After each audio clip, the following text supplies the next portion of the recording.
Welcome to the No Man's Land series with HK. This is episode 15, Prep for Silage Round 2. Previously on No Man's Land, Keith started to draft layouts for the log cabin, while HK started to remove the tree stumps from the hill.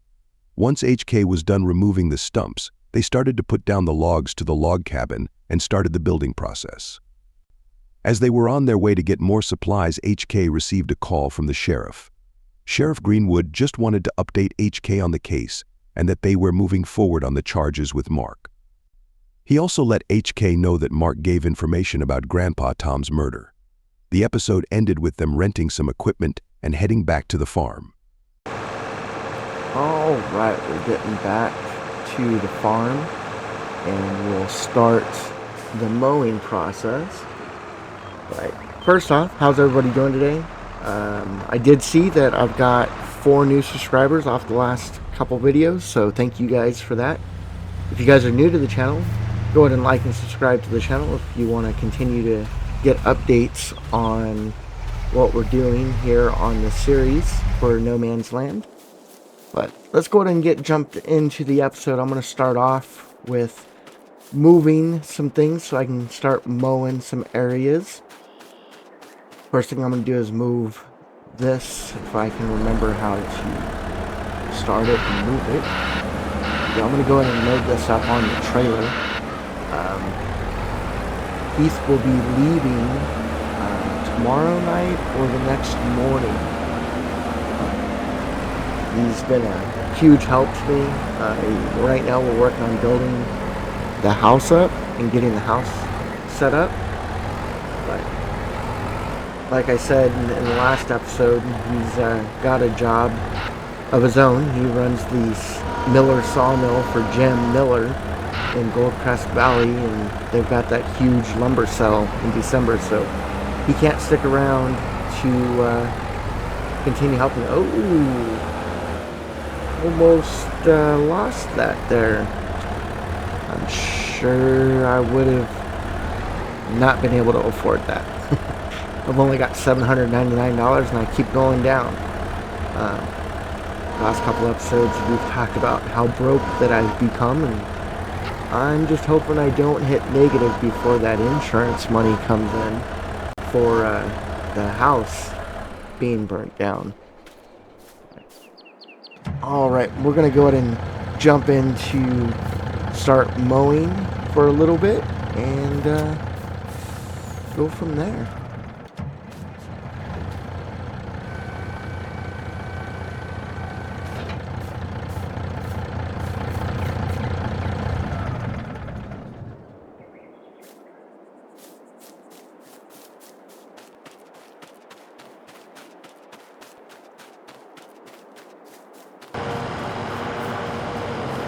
So, with the sheriff calling me in the last episode and letting me know that they are going to go ahead and continue with the charges on Mark,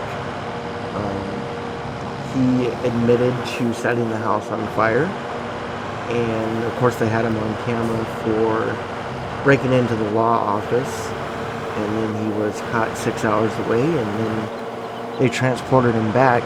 But interesting enough, he stated that he was that he knew about the murder to my grandpa, Grandpa Tom. So he's helping, I guess, give information on that. So I don't know if he's getting charged with murder as well, or if he had anything to do with the actual murdering itself. But Sheriff wouldn't elaborate. I tried to see who he said did it, but he said they were currently investigating that, so I'm waiting on the sheriff to contact me back and give me updates on that once they continue their investigation on it. Hopefully that will solve that case. This has been haunting them for right at a year now. I came over and actually got possession of the land 9 months after the murder. It was still a cold case.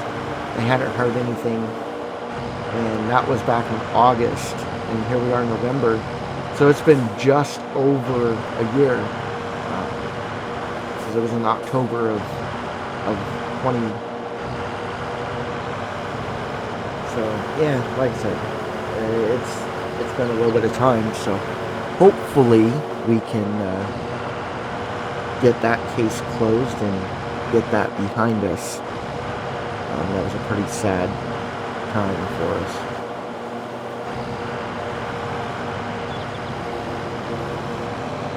We got a lot to mow. This is the set for silage part 2. I've already did it when I first got here, and now it's time to do it again. So I'm getting that going and trying to beat the time to be able to sell it at its best price.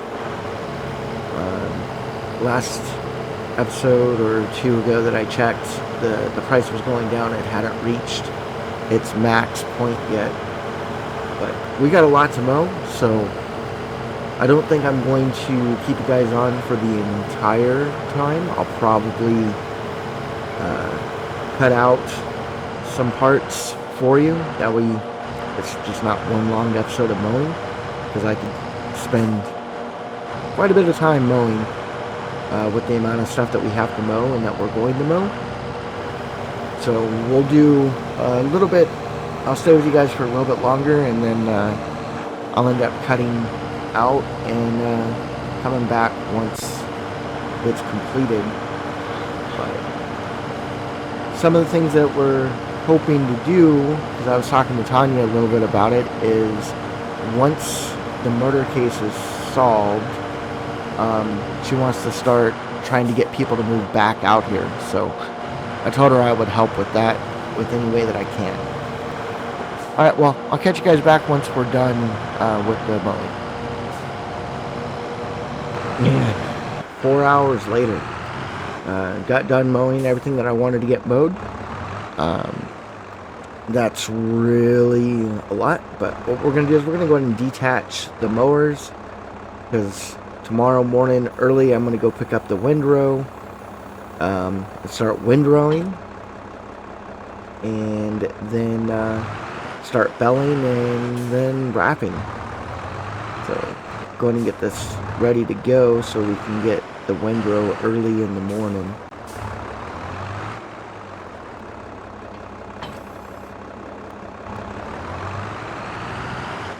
Alright, well, I think I'm going to go ahead and hit the sack and go to bed for the night. I'll see you all in the morning.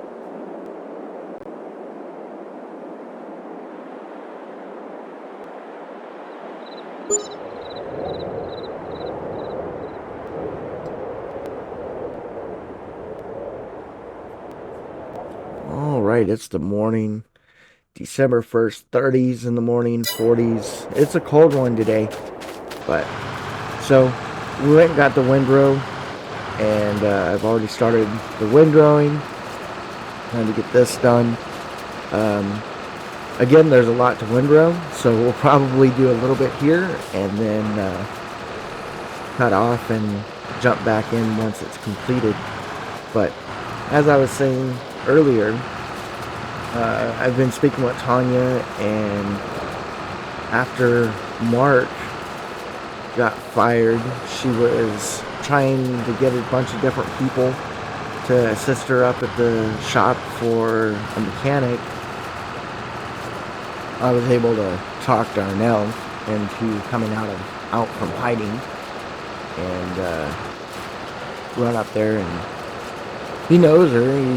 He's been hiding for a while. He was upset that he sold his land and whatnot, but he said that he would go out there and talk to her. He said he's not the greatest mechanic, but he spent a lot of time farming, so he knows little things about the equipment. And if nothing else, he can help a little bit getting everything set up and general maintenance, not like full-fledged mechanic work of like a rebuild or anything like that. So he's up there helping Tanya now with that, which is helping her out tremendously for now. He said that he doesn't want to do that full time, but it gives him something to do other than hiding out in the shed all day and locking people in sheds. That seems to be his thing. That's what he did to me.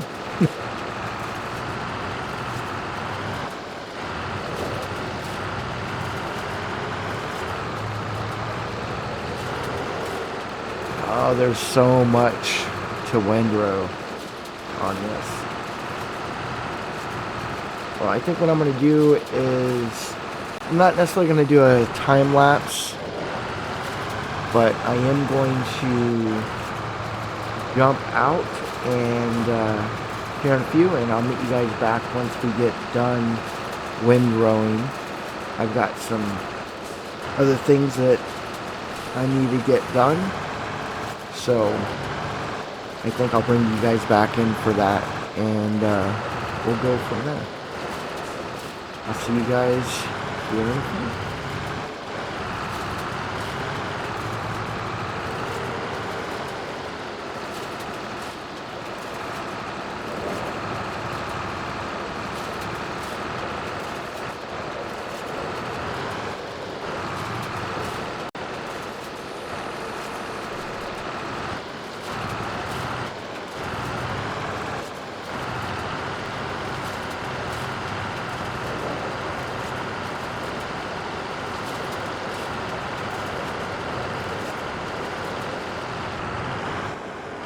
Windrowing was a lot quicker than the physical mowing part.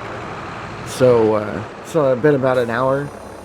I'm gonna go ahead and drop this off. I need to go return the mowers first, and then I'll come back and get the windrow.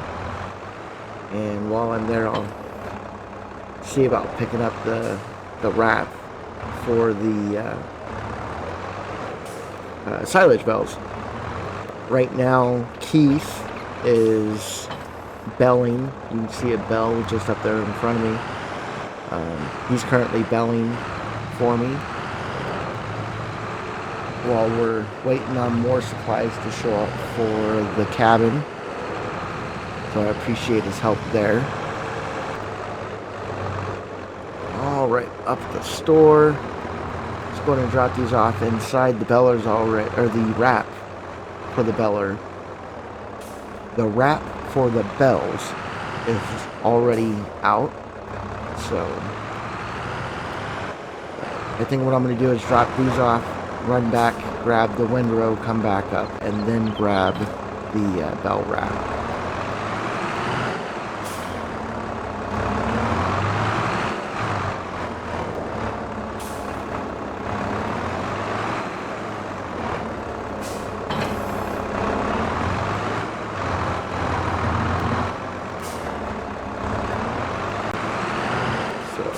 I'm going to head back to the farm and grab the windrow, and I'll be back.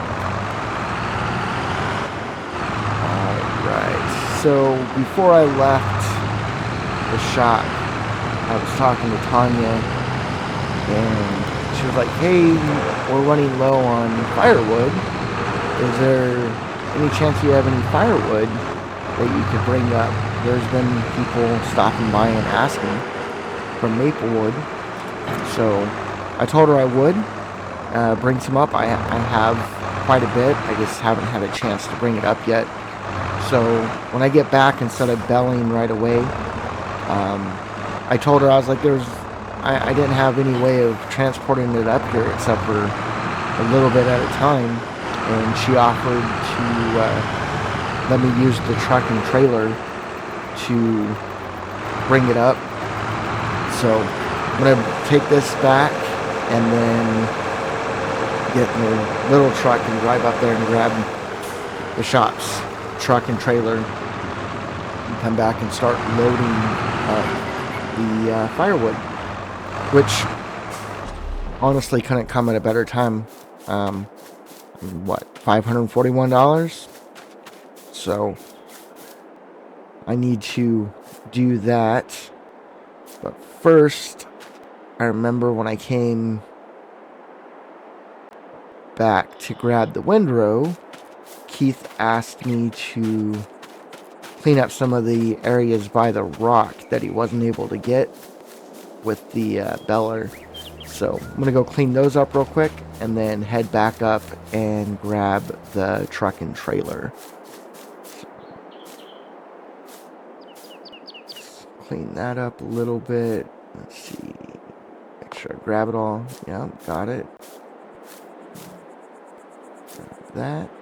Cool. And grab this little pile here. I think that's everything. Yep. Let's take this. I'm just going to go ahead and put it in a line, or with the line of stuff. That way he picks it up when he's driving over it for the belling anyways. We're just trying to give him a second pile to go through.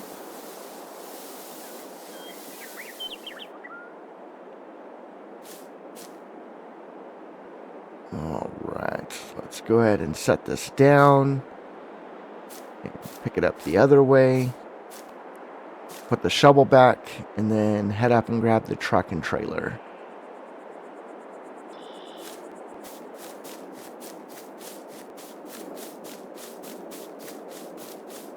Oh, she also said I can use the forklift as well. Hopefully, maybe once I get this first set of payments, I can get something that will allow me to move them and whatnot without asking to use the truck trailer. Because I want to start doing daily deliveries. Maybe one in the morning and one in the afternoon. So, well, I'll see you guys up at the shop as I'm getting the truck and trailer.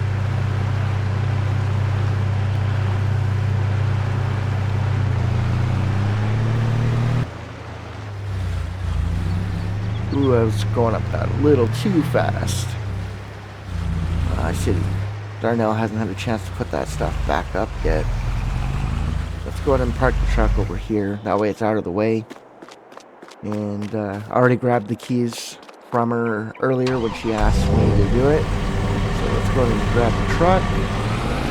Let's back up and get this trailer connected. Open the tailgate.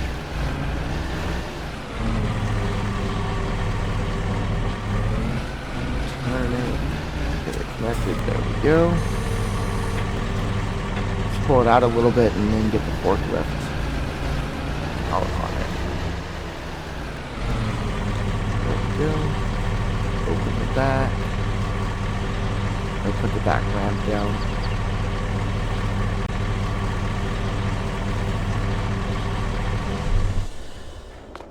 There we go. Go ahead and grab the forklift.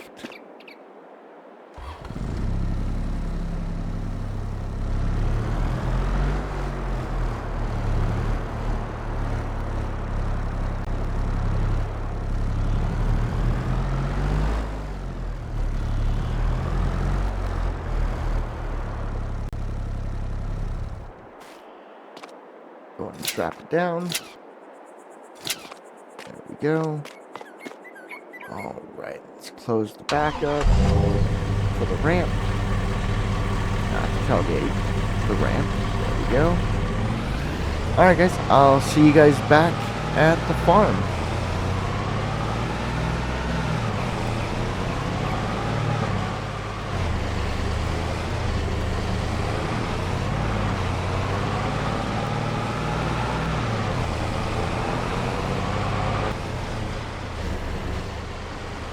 Alright, pulling back in. So I've never been really good with forklifts and trailers. So we'll see how this goes. Keith is really good at it. Maybe I can ask him to do that. It's more along the lines of what he's good at versus me. It's kind of like the whole running the machinery for the moving the logs. I was never the greatest at it. They had me doing more of the cutting of the wood and the processing of it versus moving it. And I was also the person that would stack them into the pallets and stuff like that. But let's see if I can, how well I can do on this first one. Let's see if I can grab it and put it on there nicely.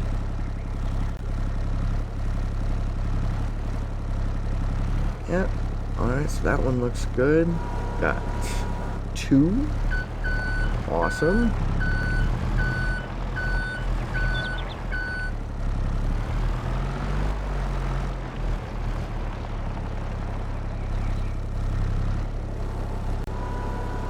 I'm gonna get it up there. Alright, let's try and... Oop! I hit the trailer. Oh. There we go. I can get it closer. There we go. Get it in there. Alright, go ahead and set it down. Back out. Nice and slow. Trying not to tip it off. Awesome.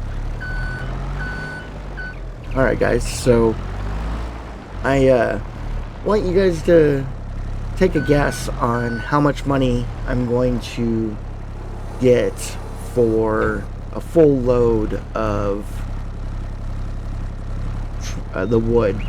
So down in the comments down below, go ahead and put in a guess on how much money you think I'll get from a full trailer. Because like I said, remember I had to stop this when it was full, so I'm gonna have a full trailer load. So down in the comments down below, go ahead and put how much you think I'm gonna get for that. But I'm gonna have to cut the episode here, and I'll see you guys in the next one. Make sure you like and subscribe. I'll see you in the next one. Peace.